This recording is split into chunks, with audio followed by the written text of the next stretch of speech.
So Jack, I didn't ask you the question. Are you an audiophile? I am an audiophile. It's. I know it can be sort of a dirty word to some people, but I'm a loud and proud audiophile. I think there's good sound and bad sound, and I'm after the former.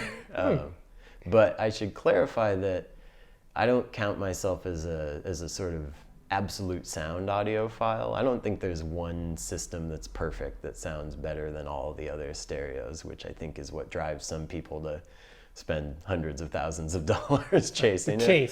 Chase. No, I really, I mean, you've seen the range of weird vintage gear I own. I think that I'm more of a postmodern audiophile. I think that different systems have different sounds, and there's a lot of different good sounds. Right. Yeah. And you sort of born into this because your father was an audiophile. I was, yeah. I think, like many people, it's a communicable disease that can really take hold when you have a family member who's infected. And my dad was of the generation who grew up building Dynakits and, kind of in a time when electronic tinkering was a lot more normal. I mean, Right. I'm wearing a Ready Kilowatt shirt. It's like that's from like an instructional series of cartoons for children who wanted to mess with electronics so they wouldn't kill themselves, which is why in some illustrations he's got a knife in his hand. Oh, wow. Okay.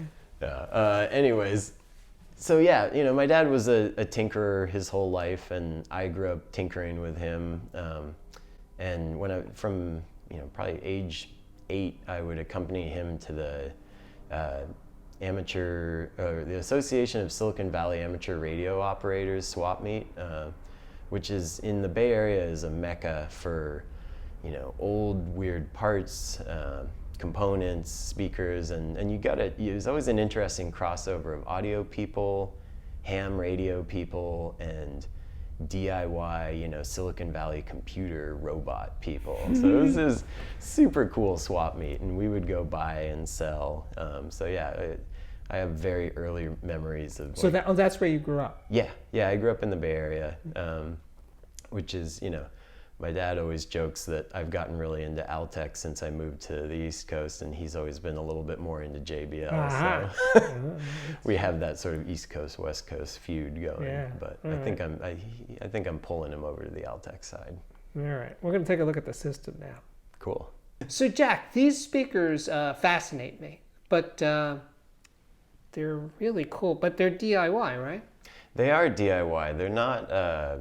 They're not DIY because I didn't build them, but they were built by a guy in Massachusetts who subsequently posted them on Facebook Marketplace, a new sort of favorite gear channel for me.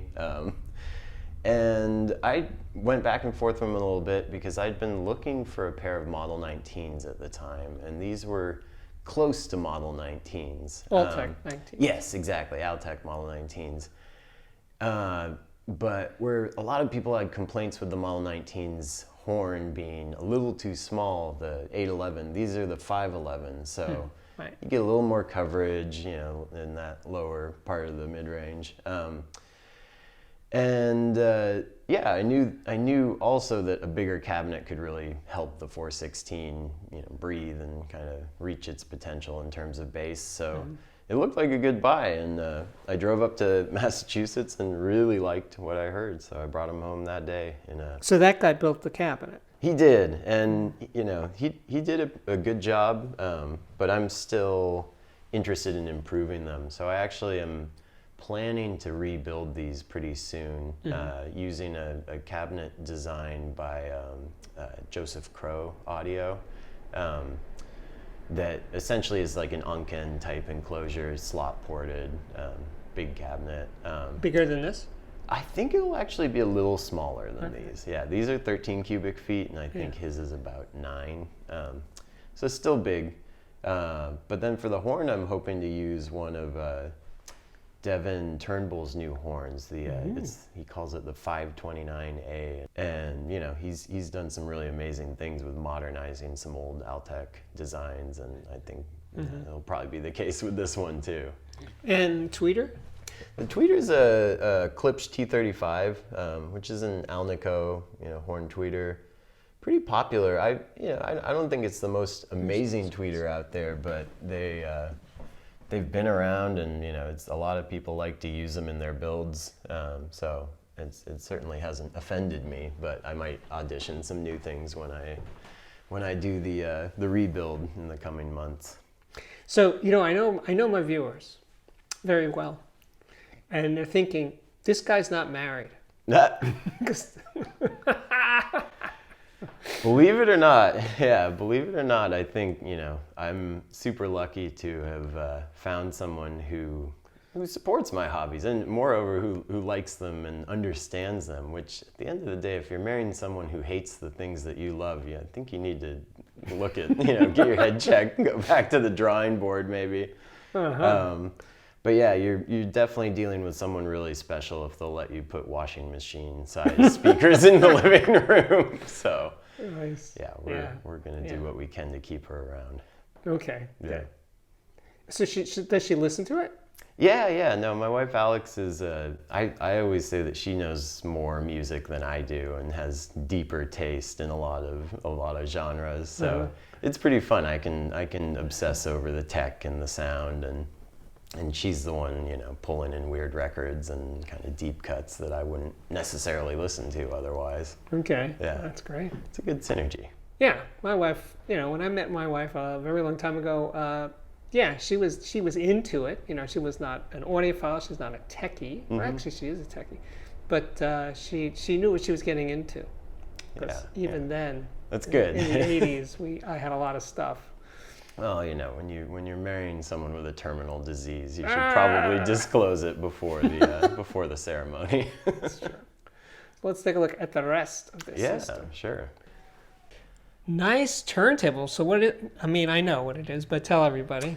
So this is a Thorens TD-124. It's a Swiss turntable was sort of legendary as a broadcast studio deck in radio stations and whatnot. I think it was sort of the alternative to the Gerard that BBC liked so much, and it basically was, when I got it, it was a naked chassis, a little rusty, a little, just worse for the wear. I think it's about a 1954, so it's been around for a while. But over the last year or so, kind of built it up with this recipe that other people have figured out who are much smarter than me. So it's in a multi-layered plywood plinth, just sort of a massive block of wood. And then it has 2 arms on it. The back one's a 12-inch Gelco, a 750L with a Ortofon SPU 1E. It's the first moving coil cartridge I've ever had, actually. I've always been a moving magnet simplicity guy, but the What If finally got to me, and really? I'm glad it did. I love the way it sounds. And then the other arm is sort of the arm you would have expected to see on it in the 50s or the 60s. I think it actually was what Thorens spec'd. It's an SME 3009 with a Shure M97XE. Which the head shell even says Shure SME, because I think at the time SME developed the tone arm and Shure developed the V15 series of cartridges for it. Oh, nice. So yeah, it's always sort of been a Shure, focused arm, I suppose.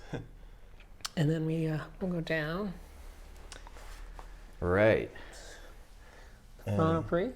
Yeah, that's the Deckware ZP3 Zen Triode phono stage.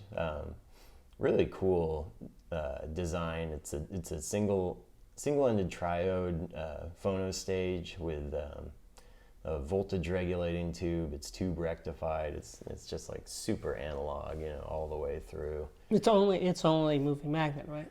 It's only moving magnet. So yeah, for the moving coil, I use a step-up transformer that has a pair of Altec 4722 mic transformers in it. Cool. Nice little shiny green ones. And then on the digital side, Digital side is a Prima Luna DAC being fed by a Blue Sound node, and it's actually a pretty cool DAC. It's discrete tube rectified, each channel, and then it I think uniquely uses like a Russian military oscillator tube as a clock source. So they like to say it's got this tube clock, which I think is pretty cool. But it's the measurements back up the accuracy of that as a clock. Source. Yeah, really, it's actually very accurate. Yeah, apparently it generates a near perfect square wave at whatever the reference frequency is. And then this guy here. So that going down, that is actually something I built. It's a passive line stage that uses a intact audio transformer volume control, and then just a gold point source switch. And I was inspired by these old pieces of studio gear by a company called Mitsuo Sound, and they always use this sort of hammered metal faceplate, or hammered lettering on the metal faceplate, so I wanted to kind of imitate that. And next to it? That's actually the box for the record stabilizer on the turntable. Ooh, yeah, nice. Nice little piece of audio jewelry. And then the amp.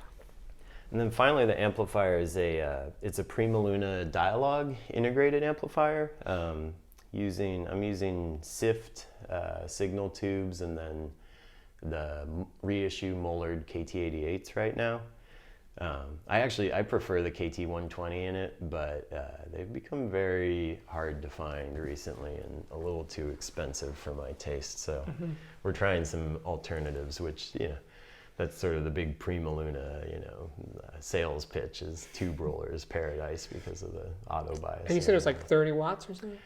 It's in ultralinear mode. You can run it ultralinear or triode mode, and I think ultralinear it's about 30 watts with the KT88s, maybe more like 25, 26, I'm not sure. But yeah, and then half that in triode. So which sounds better? Yeah, triode. It does. Yeah, I think there's maybe with a difficult load or a kind of a more temperamental speaker, you might want the extra control from the ultralinear circuit, but for Altex, I think it's been pretty widely, settled that triodes are just fine as an amplification, strategy. Okay, but wait, there's more stuff. There is some more stuff. Let's go to the other room. We'll go to the secret fun room. Yeah. So here we are, man. This is like a whole different kind of setup. We'll get to that in a second, but let's talk about the hi-fi part of this first. Right. So the hi-fi, this is kind of my small room near field setup. It's not, for the viewers who are going to point out in the comments, it's not hooked up right now because I've been working on these amplifiers. One of them had a problem with the switch, and the other one, both of them need a soft start circuit of some kind put in. So they're kind of on the bench, but I wanted to bring them out to show them. So they don't live on top of the speakers? No. Yeah, I think you'd have some microphonic issues that would really good. I'm glad you pointed that out.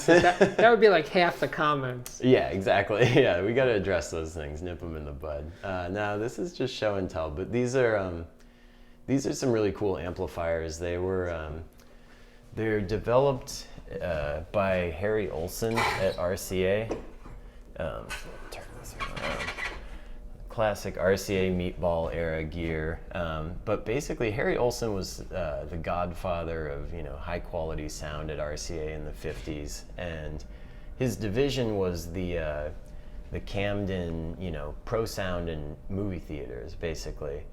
But he thought essentially that the consumer offerings for RCA home stereo at the time were just not good enough, and because of that, he developed, his own line of amplifiers. Of course, when the consumer division of RCA caught wind of that, they were pissed. They didn't want anyone, undercutting them. So the decision was made that these amps couldn't be sold through catalogs or dealers, and ultimately were only offered to record studios and certain like very high up musicians and So this was in muckety mucks. early 50s? Yep, it's a great system all together. The 601s were, they're kind of the baby brother of the Altec 604. And I found those and thought, gosh, these are great. I got to make some speakers around these. But my cabinet building skills are not quite what they could be. So I employed the help of a really skilled cabinet maker and speaker builder, John Besh, who made these beautiful Altec 614 cabinets, just based off the original plans that Altec had for them. And they're finished in Devon Turnbull Gray. That's right. Oh, yeah, yes. no, there's definitely. I would be remiss if I didn't pay some homage to Devon and what he's done. I think it's amazing that he is kind of taking this tradition of Altec and Western Electric gear and bringing it forward and keeping it going for a whole new generation of people. And what's really cool is that Devon, he engages with the sort of cognoscenti elite of the music world and builds stereos and systems for them, but he also engages with DIY people like me and is just as happy to DM about a speaker project that's using his ideas or his components. So yeah, I've enjoyed sort of chatting with Devon over the years as a fellow Brooklyn audio guy. Yeah, he's incredible. Oh, and what is this part? Oh, that's just the original Altec crossover, but Oh, you're not using it though. I do use it. Those are its wires running in the port. I like the wires in the port thing. That's cool. It's got some charm, especially Altec's multicolored rainbow loom of wires. Oh, that was the original. That's the original colors. No, Nice. Those crossovers are. I mean, I should turn around. They're amazing survivors. They look just about perfect for something that's 60 years old. Damn. Anyway. Then wait, there's more.